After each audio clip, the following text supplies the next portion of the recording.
So good morning guys और आपकी क्रिक exam channel में आप सभी का स्वागत है। तो आज के इस वीडियो में 20 अगस्त के इंपॉर्टेंट करंट अफेयर्स को हम लोग कवर करेंगे। तो देखिए हमारा पहला इंपॉर्टेंट प्रश्न क्या है। हाल ही में भारत और किस देश के बीच कोंकण एक्सरसाइज 2021 का आयोजन हुआ? तो आंसर होगा ब्रिटेन। भारत और ब्रिटेन के बीच में हुआ कोंकण एक्सरसाइज 2021। कौन सा एक्सरसाइज है? नेवल एक्सरसाइज है। कहां पे हुआ? ब्रिटेन में हुआ। और इस एक्सरसाइज में भारत की तरफ से आईएनएस तबर ने पार्टिसिपेट किया। अच्छा, इसी तरह से अगर मैं आपसे पूछूं, अभी कुछ दिन पहले ही हमने पढ़ा था भारत की तरफ से आईएनएस तलवार ने पार्टिसिपेट किया था किस एक्सरसाइज में? तो आप क्या बताओगे? कटलेस एक्सरसाइज में, जो कि हुआ था अफ्रीका के पूर्वी तट पर। अच्छा चलिए एक बार फिर से अभी तक जितनी भी इंपॉर्टेंट एक्सरसाइजेज हुई है सबको हम रिवाइज करते हैं। अभी आपको याद होगा भारतीय नौसेना ने सी सेट नाम की एक्सरसाइज में पार्टिसिपेट किया था, जो कि कहां पे हुई थी? सिंगापुर में हुई थी, जिसका नेतृत्व किया था यूएसए की नौसेना ने। अभी जायेद तलवार 2021 एक्सरसाइज भारत और यूनाइटेड अरब अमीरात के बीच हुई। उसके अलावा सऊदी अरब के साथ अभी हमने कौन सी एक्सरसाइज की है? अल मोहद अल हिंदी एक्सरसाइज। अभी रशिया के साथ हमने इंदिरा 2021 एक्सरसाइज की थी। कहां पे? रशिया के वोल्गोग्राद में। उसी तरह से इसी साल हमने खंजर एक्सरसाइज की है किर्गिस्तान के साथ में। संप्रीति एक्सरसाइज किसके साथ करते हैं? बांग्लादेश के साथ में। सूर्य किरण करते हैं नेपाल के साथ। मालदीव के साथ इक्यूवेरियन नाम की एक्सरसाइज करते हैं। और इस साल हमने डेजर्ट नाइट नाम से एक्सरसाइज की है फ्रांस के साथ में। वैसे फ्रांस के साथ आप जानते हो वरुण करते हैं, गरुड़ करते हैं और शक्ति नाम की एक्सरसाइज करते हैं। लेकिन आपसे पूछा जाए गरुड़ शक्ति किसके साथ करते हैं? तो इंडोनेशिया के साथ। इंडोनेशिया के साथ समुद्र शक्ति नाम की एक्सरसाइज भी करते हैं। और यहीं से याद आएगा मित्र शक्ति। मित्र शक्ति श्रीलंका के साथ करते हैं। श्रीलंका के साथ तो हम स्लाइनेक्स नाम की एक्सरसाइज भी करते हैं। और स्लाइनेक्स से याद आएगा सिम्बेक्स। सिम्बेक्स हम करते हैं सिंगापुर के साथ। और सिंगापुर के साथ हम बोल्ड कुरुक्षेत्र नाम की एक्सरसाइज भी करते हैं। और बोल्ड से हमने क्या याद करा था? बोल्ड प्रोजेक्ट अभी शुरू किया था केवीआईसी ने। कहां से शुरू किया? राजस्थान के उदयपुर से, जिसमें उसने बांस के पौधे लगाए थे, याद होगा आपको। फिर हमने पकड़ा मित्र को। मित्र से याद आया मैत्री। मैत्री नाम की एक्सरसाइज करते हैं थाईलैंड के साथ में। शक्ति को पकड़ लो तो शक्ति से याद आएगा ऑपरेशन शक्ति। ये दूसरा भारतीय परमाणु परीक्षण था जो कि पोखरण में हुआ था 1998 में। पहला वाला था स्माइलिंग बुद्धा जो 1974 में हुआ था। अभी मालाबार नौसेना अभ्यास भी हुआ था। किस किस के बीच होता है वैसे तो ये बताओ? यूएसए, भारत, जापान और ऑस्ट्रेलिया। ऑस्ट्रेलिया पिछली बार से शामिल हुआ है इसमें। अब देखो यूएसए के साथ हम 4 एक्सरसाइज करते हैं। इस साल हमने 2 करी है। वज्र प्रहार जो हिमाचल प्रदेश के बकलो में की है।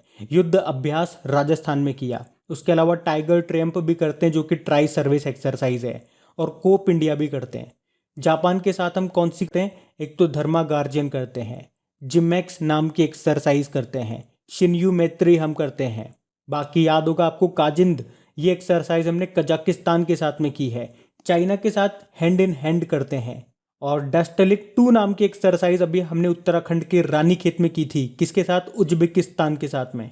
और अगर डेली आप लोग हमारे करंट अफेयर्स का लेक्चर पढ़ते होंगे तो जब भी एक्सरसाइज वाला क्वेश्चन आते हैं सारी के सारी मैं इसी तरह से इसी सीक्वेंस में आपको रिवाइज कराता हूं ताकि ये आपको इसी सीक्वेंस में याद हो जाए।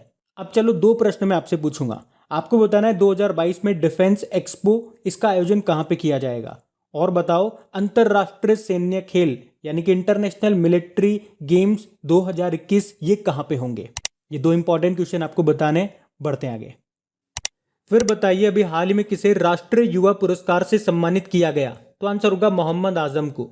तो अभी तेलंगाना के करीमनगर जिले के मोहम्मद आजम इन्हीं को अनुकरणीय नेतृत्व गुणों को प्रदर्शित करने के लिए अभी केंद्रीय युवा मामले और खेल मंत्री जो है अनुराग ठाकुर, उन्होंने राष्ट्रीय युवा पुरस्कार से इनको सम्मानित किया। उन्होंने हरिता हरम परियोजना के तहत रक्तदान, अंगदान, वृक्षारोपण जैसे कार्यक्रमों से संबंधित कई जागरूकता कार्यक्रम चलाए हैं। क्या नाम है? मोहम्मद आजम। अच्छा, युवा से 2 डे आपको याद आने चाहिए। एक तो राष्ट्रीय युवा दिवस नेशनल यूथ डे 12 जनवरी को स्वामी विवेकानंद जी के जन्मदिन को, और इंटरनेशनल यूथ डे 12 अगस्त को मनाया जाता है। चलो एक इंडेक्स वाला प्रश्न आपसे पूछता हूँ। बताओ ग्लोबल यूथ डेवलपमेंट इंडेक्स 2020 आया था, उसमें भारत की रैंक क्या थी और टॉप पे कौन था? तो याद करवाया था आपको, भारत 122वें नंबर पे था और टॉप पे था सिंगापुर। बाकी शकुंतला थिलस्टेड विश्व खाद्य पुरस्कार जीता इन्होंने। रुमाना सिन्हा सैगल नेल्सन मंडेला मानवतावादी पुरस्कार 2020 जीता इन्होंने। और शिवाजी बनर्जी मोहन बागान रत्न से इनको सम्मानित किया गया। तो ये भी ध्यान रखना, बढ़ते हैं आगे। अच्छा फिर बताइए, अभी हाल ही में विश्व मानवतावादी दिवस वर्ल्ड ह्यूमैनिटेरियन डे कब मनाया गया? तो आंसर होगा 19 अगस्त को। तो हर साल 19 अगस्त को उन लोगों को श्रद्धांजलि देने के लिए ये दिन मनाया जाता है जिन्होंने मानवीय सेवा करते हुए अपनी जान गंवाई है या अपनी जान जोखिम में डाली है। इस बार ये इसका 12वां संस्करण है। ये है वर्ल्ड ह्यूमैनिटेरियन डे और इसकी थीम रही है #द-ह्यूमन-रेस। अच्छा, एक ह्यूमन राइट डे भी आप पढ़ोगे, वो हम दिसंबर में मनाते हैं, 10 दिसंबर को। वैसे 19 अगस्त को वर्ल्ड फोटोग्राफी डे भी होता है। और अभी 2 दिन पहले ही अगस्त के सारे इंपॉर्टेंट डेज मैंने आपको रिवाइज करवाए थे। तो अब आप क्या करो, वीडियो को 2 मिनट के लिए पॉज करो और कमेंट बॉक्स में जाकर के टाइप करो और देखो कि आपको कितने याद है। अभी हम बढ़ते आगे। फिर बताइए, अभी हाल ही में केरल एडवेंचर टूरिज्म के ब्रांड एम्बेसडर किसे बनाया गया? तो आंसर होगा PR श्रीजेश को। तो ओलंपियन PR श्रीजेश, इनका पूरा नाम है परट्टू रविंद्रन श्रीजेश, जो कि गोलकीपर है और ये भारतीय पुरुष हॉकी टीम के पूर्व कप्तान भी रह चुके हैं। और अभी इन्हें केरल में साहसिक पर्यटन यानी कि एडवेंचर टूरिज्म का ब्रांड एम्बेसडर बनाया गया है। आपको बता दूं, ये PR श्रीजेश ये केरल के एर्नाकुलम में ही रहते हैं। और अभी आपको पता भी होगा, हमारी भारतीय पुरुष हॉकी टीम ने टोक्यो ओलंपिक 2020 में ब्रोंज मेडल जीता, तो ये उस टीम का हिस्सा रहे थे। अच्छा, इसी तरह से आपको याद होगा, भारतीय महिला हॉकी टीम जो कि टोक्यो ओलंपिक 2020 में चौथे स्थान पर रही थी, तो उसकी एक प्लेयर है जिनका नाम है वंदना कटारिया। ये उत्तराखंड की हैं। अभी इन्होंने एक रिकॉर्ड बनाया था टोक्यो ओलंपिक में, एक ही मैच में 3 गोल करके रिकॉर्ड बनाया था। उत्तराखंड सरकार ने इसके लिए इनको 25 लाख रुपए भी दिए थे और महिला सशक्तिकरण विभाग का ब्रांड एम्बेसडर भी बनाया था। अच्छा, वैसे आप मुझे बता सकते हो क्या कि भारतीय पुरुष हॉकी टीम के कोच का नाम क्या है? तो उनका नाम है ग्राहम रीड, वो ऑस्ट्रेलिया से हैं। और महिला टीम के जो कोच थे वो तो छोड़ के चले गए। बाकी मीराबाई चानू, ये वेटलिफ्टर है। अभी टोक्यो ओलंपिक में 49 किलोग्राम कैटेगरी में इन्होंने सिल्वर मेडल जीता था और अभी ये एमवे इंडिया की ब्रांड एम्बेसडर भी बनी है। नीरज चोपड़ा, इनका संबंध भाला फेंक से है। इन्होंने 87.58 मीटर दूरी पे भाला फेंका और गोल्ड लेकर के आए। चलो, इन्हीं से एक प्रश्न मैं आपसे पूछ लेता हूँ। इन्हीं के सम्मान में अभी भाला फेंक दिवस मनाना हमने शुरू किया है, तो किस तारीख को मनाएंगे हम भाला फेंक दिवस, ये बताना है आपको। बाकी ब्रांड एम्बेसडर की बात है, अभी आपको याद होगा जॉन अब्राहम MotoGP के बने थे brand ambassador. Mahendra Singh Dhoni home interior brand है होम लेन, उसके ब्रांड एम्बेसडर बने थे। और नारायण कार्तिकेयन, भारत के पहले F1 ड्राइवर हैं ये, अभी JK टायर और इंडस्ट्रीज के ये ब्रांड एम्बेसडर बने थे। तो ये भी ध्यान रखना, बढ़ते हैं आगे।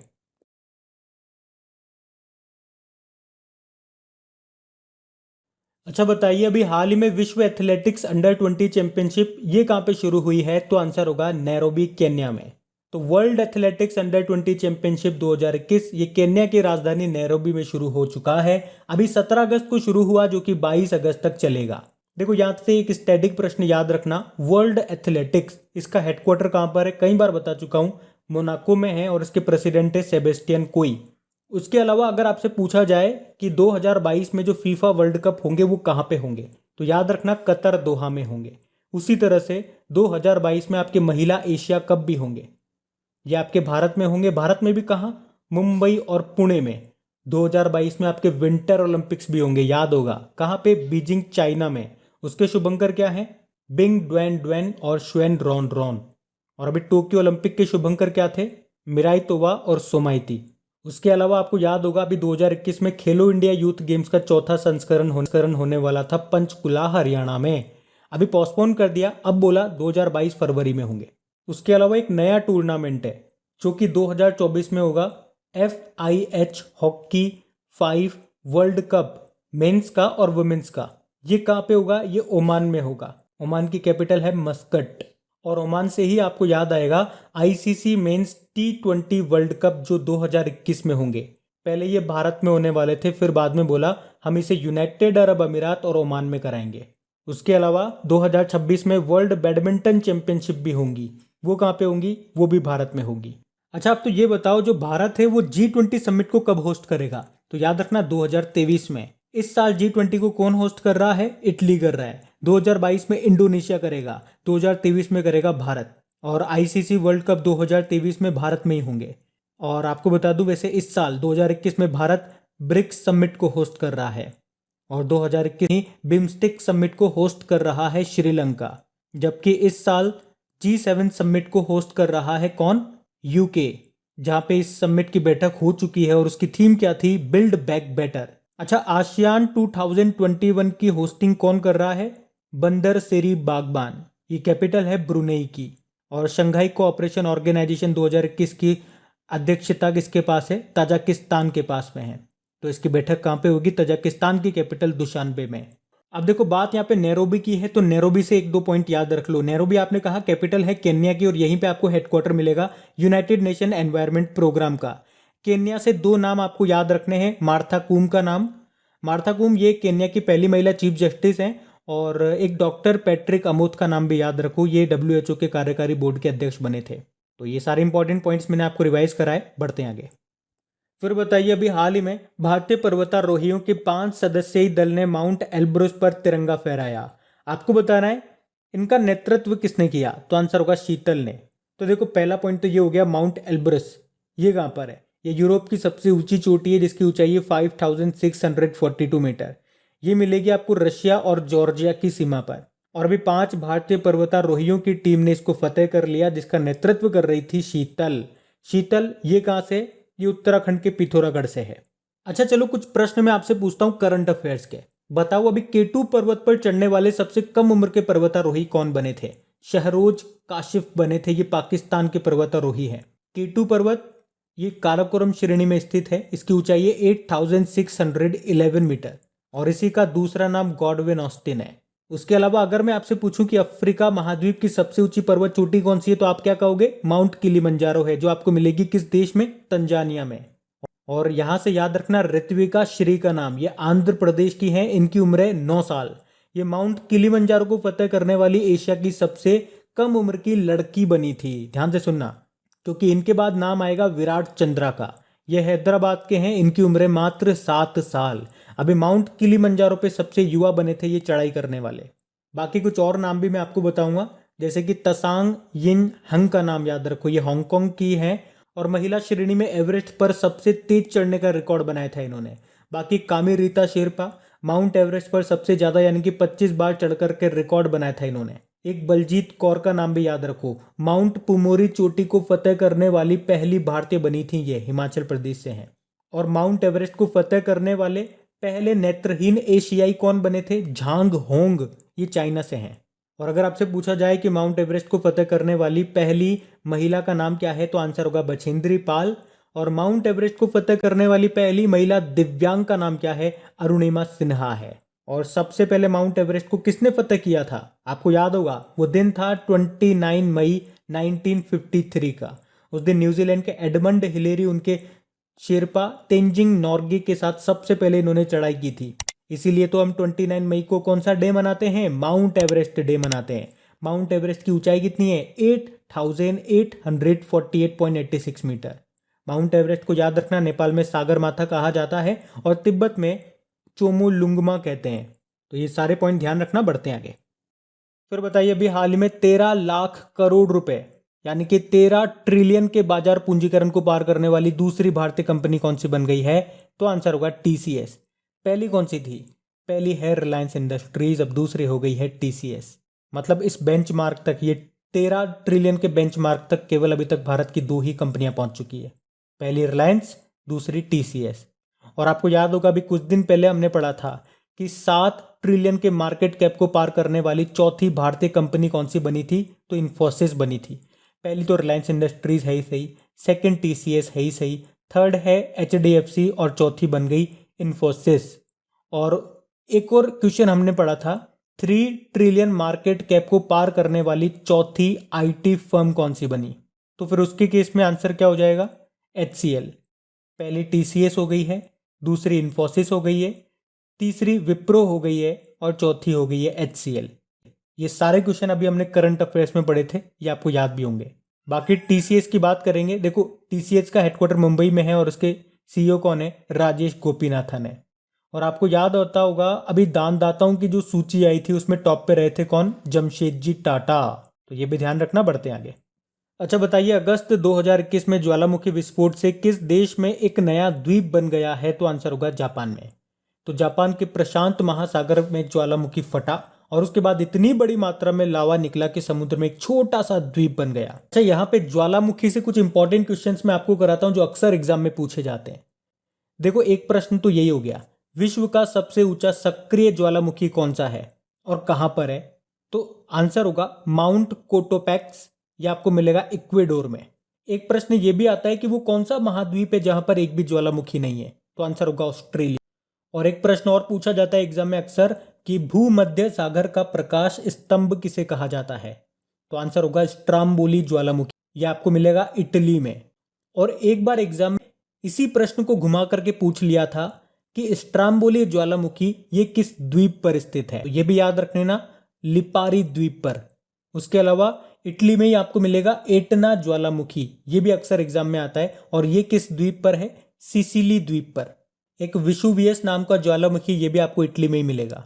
अच्छा, भारत का एकमात्र सक्रिय ज्वालामुखी ये आपको मिलेगा बैरन द्वीप पर, बैरन ज्वालामुखी अंडमान निकोबार में है ये। इंडोनेशिया के भी 2-3 ज्वालामुखी आपको याद रखने चाहिए, जैसे कि माउंट मेरापी, अभी ब्लास्ट हुआ था यहाँ पे कुछ दिन पहले ही। एक सिनाबुंग याद रखो, एक क्राकातोआ ज्वालामुखी, ये भी आपको इंडोनेशिया में मिलेगा। एक किलायू ज्वालामुखी भी याद रख लो, यूएसए के हवाई द्वीप पर स्थित है, और हवाई द्वीप पर ही आपको मोना लोआ ज्वालामुखी भी मिलेगा। तो ये सारे इंपॉर्टेंट क्वेश्चंस मैंने आपको कराए जो अक्सर एग्जाम में रिपीट होते हैं। अच्छा, एक और प्रश्न याद रखना, कई बार एग्जाम में पूछा गया है कि ज्वालामुखी से सबसे ज्यादा कौन सी गैस निकलती है? जल वाष्प। बाकी यहाँ पे बात जापान की है, तो ये रहा मैप में जापान, कैपिटल इसकी टोक्यो है, अभी टोक्यो ओलंपिक हुए थे यहीं पे। करेंसी इसकी येन है, नए प्रधानमंत्री का नाम है योशिहिदे सुगा।